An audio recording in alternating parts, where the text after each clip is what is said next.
আরে মুক্তাগাছার যুবক ভাইরা, এরে খামারের বাজার থেকে আগত আমার বাপ ভাইরা, আর মিলছে দিলের বাবারা গো, আমার মা বোনেরা, দেখো তো দেখি দিলটা নরম হয় নাকি?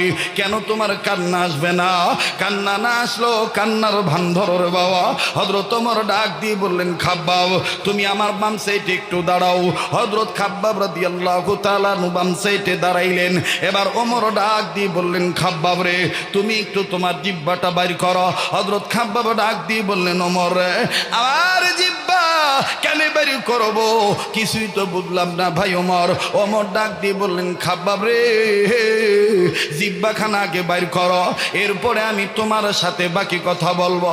এবার হযরতে খাব্বাব কোনো কথা নাই,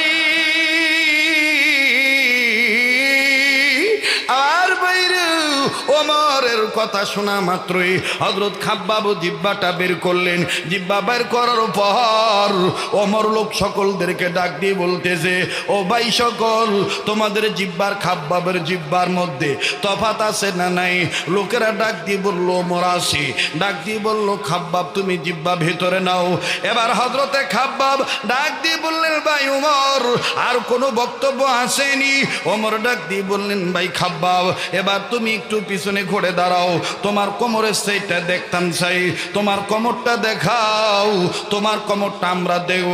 এবার হযরত খাব্বাব যখন পিছনে ঘুরে দাঁড়াইল, হযরত ওমর ডাক দিয়ে বললেন, আরে ভাই সকল, খাব্বাবের কোমরের সেইটা তোমরা একটু দেখো।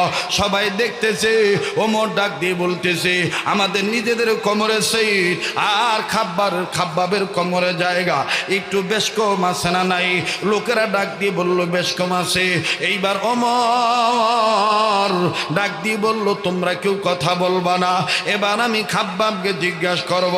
এইবার খাব্বাবকে ওমর ডাক দিয়ে বলতেছেন, ভাই খাব্বাব আমাদের জিহ্বার মাঝখানে টিউমারের মতন নাই, তোমার জিহ্বার মাঝখানের মধ্যে টিউমারের মতন কেন? তোমার গোস্ত ভোলা কেন?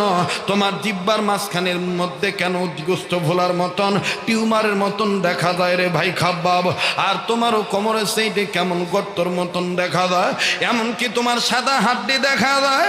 হযরতে খাব্বাব ওমরকে ডাক দিয়ে বললেন, ওমর রে এই কথা জিগাইলে কাটা গায়ে লবণ দিলে যেমন যন্ত্রণা বাড়ে, ঠিক তেমন আমার এইরকম যন্ত্রণা বাড়ে।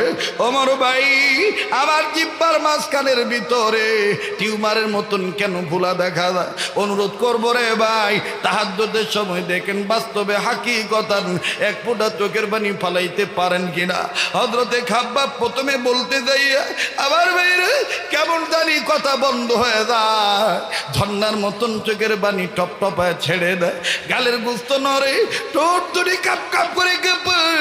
ওমর ডাক দিয়ে বললেন, ভাই খাব্বাব বলো না তোমার জিহ্বার মাঝখানের মধ্যে টিউমারের মতন কেন দেখা যায়? খাব্বাব ডাক দিয়ে বললেন, ওমর ভাই তাইলে শোনেন শোনেন, আমি যেদিন ঘোষণা দিলাম লা ইলাহা ইল্লাল্লাহু মুহাম্মাদুর রাসূলুল্লাহ, এই ঘোষণাটা দেওয়ার পর বড়ই আমার ভিতরে ইমানের প্রেমের মালার খুব জ্বালাও হয়ে গেল। আমি এক আল্লাহর গোলামি ছাড়া আর আমি লাত মানাত উজ্জা বলকে মানব না, এইরকম দিক্ত প্রবেশ করলাম।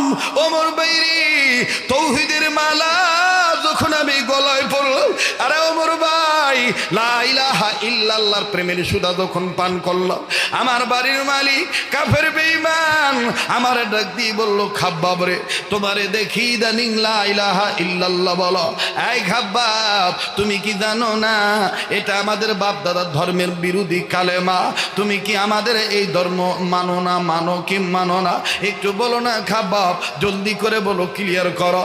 আরে ওমর ভাই আমি ডাক দিয়ে বললাম, আরে আল্লাহর বান্দা নাও, তোমরা তো আল্লাহর বান্দা বলে নিজেকে স্বীকার করো না।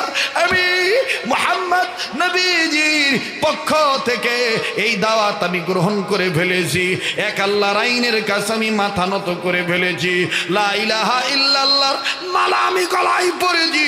ওমর ভাই যখন আমি কালেমার ঘোষণাটা দিয়ে দিলাম শক্তভাবে, আমার বাড়ির মালিক আমারে টান দিয়া দুই হাতটা বান্ধা ভালাইল, আমার পা দুইটা বানল।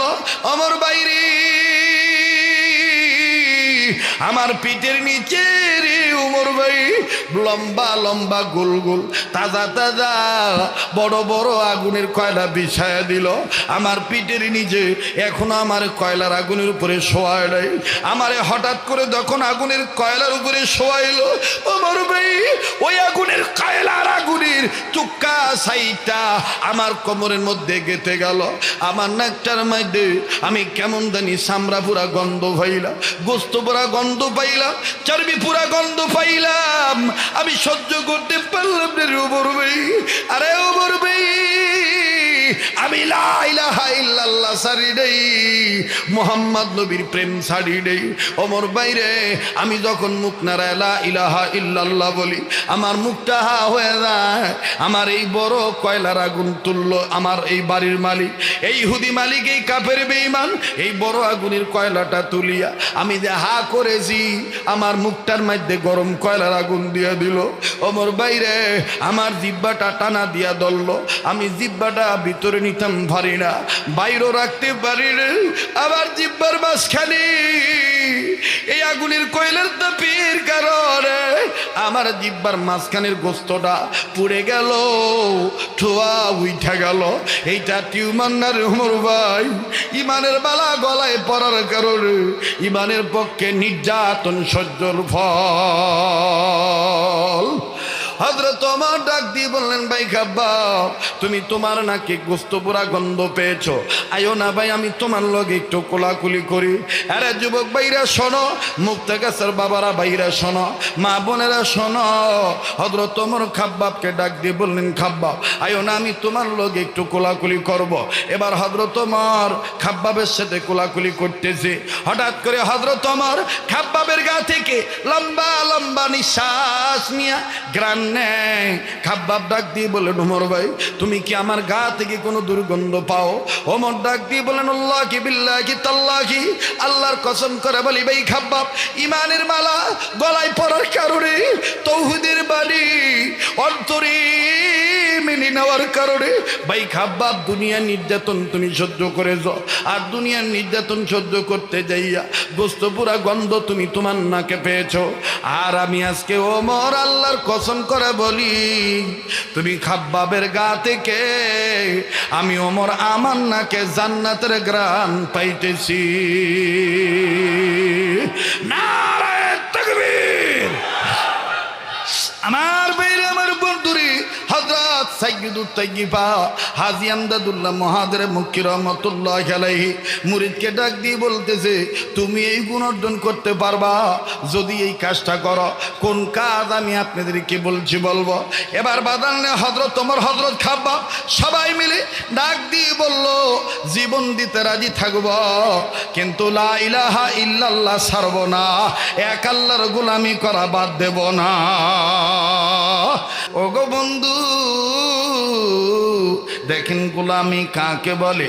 গোলাম ছিলেন হযরত আবু বকর রাদিয়াল্লাহু তাআলা আনহু, গোলাম ছিলেন হযরত আলী রাদিয়াল্লাহু তাআলা আনহু, গোলাম ছিলেন হযরত উসমান রাদিয়াল্লাহু তাআলা আনহু, গোলাম ছিলেন বন্ধুরে আমার বন্ধুগণ আমার ভাইরা হযরত খাব্বাব রাদিয়াল্লাহু তাআলা আনহু, গোলাম ছিলেন আমার বন্ধুগণ ইমাম হোসেন রাদিয়াল্লাহু তাআলা আনহু, হাসান আর হোসেন রাদিয়াল্লাহু তাআলা আনহুমা।